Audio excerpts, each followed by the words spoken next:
तो 8 तारीख को हम निकल गए सुबह 8:30 बजे अपने गाँव के लिए।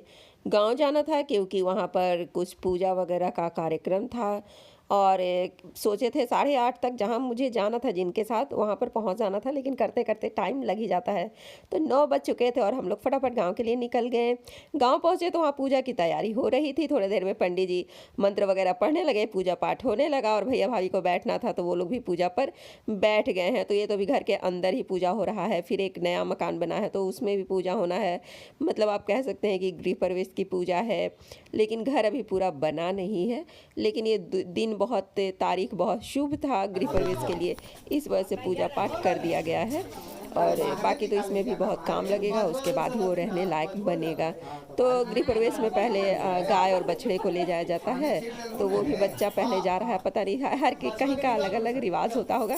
यहाँ गाय और बच्चा शुभ माना जाता है, तो गाय और उसका बच्चा साथ में पहले आगे जाता है, घर में प्रवेश करता है, उसके बाद फिर बाकी लोग करते हैं। तो इसका पूजा हो रहा है, दोनों का टीका चंदन लगाया जा रहा है, फल वगैरह प्रसाद वगैरह खिलाया जा रहा है।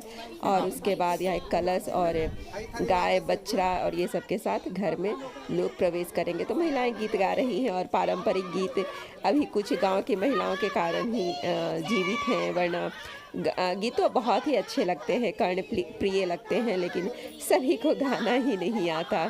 तो यहाँ पर महिलाएं गीत गा रही हैं और फिर नए घर में प्रवेश के लिए सभी लोग निकल गए, जो कि बगल में ही है। तो यहाँ भी पूजा की विधि प्रारंभ हो गई। पहले से ये सब जो बना के रखा जाता है, चौकी वगैरह रखा हुआ है और ये काफ़ी लंबा प्रक्रिया है, लंबा टाइम तक चलता है। और बीच में यहाँ महिलाएं शगुन के गीत गा रही हैं, जो कि गांव की और मेरे घर की बुजुर्ग महिलाएं सभी लोग बैठ कर गा रही हैं। काफ़ी सुनने में अच्छा लगता है ये गीत, तो आप भी सुनिए।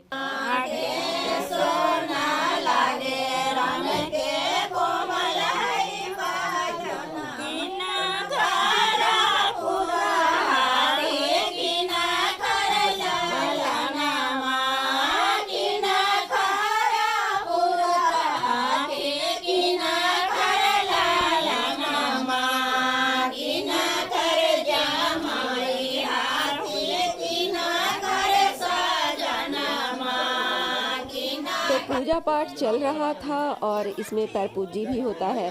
तो पैर पूजा जाता है सबसे पहले भगना और भगनी को। भगना और भगनी माना जाता है कि ब्राह्मण होते हैं। तो भैया भाभी जो भी छोटे बच्चे थे उनका कर रहे थे, भगना भगनी का अपना पैर पूज रहे थे। और ये बाबू बोल रहा था कि मैया को नहीं बुलाते, मतलब अपनी छोटी बहन को नहीं बुलाते हैं, 2 बार हम ही पैर पुजवा लेते हैं। तो इसी तरह से हंसी ठिठोली करते करते गुनगुन, चिरंजीवी, साक्षी और बाबू सबका पैर पुजा रहा था। और इसके बाद फिर बड़े लोगों का होगा। तो बड़े लोगों में फूआ फूफा आए हुए थे, तो हम लोग बुआ को फूआ बोलते हैं और मतलब उनके हस्बैंड को फूफा बोलते हैं। तो फूआ फूफा के साथ जो गांव की महिलाएं थी तो काफ़ी हंसी मजाक कर रही थी।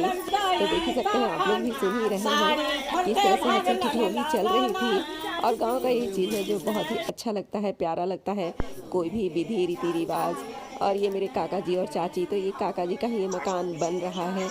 अभी आप लोग देख सकते हैं कि बहुत कुछ इसमें बाकी है, कुछ भी नहीं हुआ, सिर्फ एक स्ट्रक्चर अभी खड़ा हुआ है और सब कुछ इसका भी बाकी है। इसका प्लास्टर है, पेंट है, टाइल्स है, मार्बल, सब कुछ बाकी है। तो अभी इसमें टाइम लगेगा फिनिश होने में, रहने लायक बनने में। तो ये सब पूजा होने के बाद जो भी कुछ चाची वगैरह लगती थी, उन लोग का पैर पूजने के बाद घृत ढाढ़ी का एक रस्म होता है, तो वो बहन के द्वारा किया जाता है। तो स्वीटी यहाँ पर कर रही हैं और भैया भाभी और स्वीटी के साथ ये रस्म, मतलब जो भी रिवाज है इसमें घी ढारा जाता है। बहन मतलब जो भी पंडित जी करवा रहे थे वो लोग, ये लोग मिलके कर रहे थे। अब हम बहुत अच्छे से एक्सप्लेन इसको नहीं कर पा रहे हैं, लेकिन ये भी एक रस्म होता है, शादी विवाह में भी होता है। और शाम में हम लोग सब बाहर बैठे हुए थे और बातचीत चल रही थी, कार्यक्रम वगैरह अपना हो गया था, पूजा पाठ का। खाना पीना भी लगभग लोग खा चुके थे, हम लोग थोड़े बहुत लोग बाकी थे। तो हम लोग भी अब और ये लोग जाने वाले थे। काका इधर देखिए। चश्मा में हमारी अब चश्मा तो आम बात है। तो फाइनली हम वहाँ से सुबह ही निकल गए थे और हम 8:30 में पटना स्टेशन पहुँच गए थे। तो ये मेरे चाचा लगते हैं जिनके साथ हम आ रहे थे। अब मिलते हैं आपसे कल। Take care, bye bye.